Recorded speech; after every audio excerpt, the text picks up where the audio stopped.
अरे आले का अजिबो? हो, डब्बा आणायला गेलो होतो घरी. बरं बरं. बरं, तुमच्या डब्याचं कसं काय?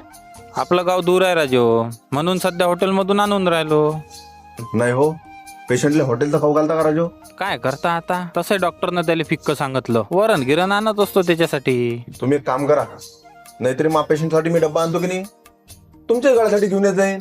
नाही हो दादा, राहू द्या, बरं नाही वाटत ना ते. अरे नाही नाही, काही नाही.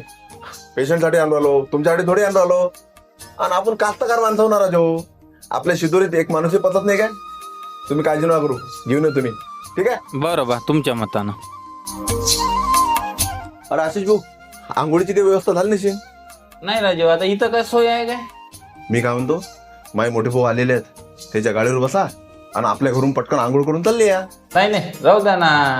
तुम्ही मला भाऊ म्हणता ना, हा जा मग पटकन व्हा. बरं ठीक आहे, पाय जायचे इकडे. हा मी लक्ष देतो दा. अरे अजिबो, तुमच्या पेशंटची औषधची चिठ्ठी आली होती, तुम्ही नव्हते तर मग मॅच घेतली. हे घ्या, हे लवकर औषध आणा लागते असं म्हणत होते ते. बर ठीक आहे.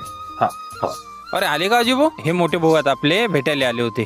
नमस्कार दादा. दादा, अजिबोनं लय मदत केली आपल्याला, डब्या गिब्याची सारी सोय त्याची इकूनच होती.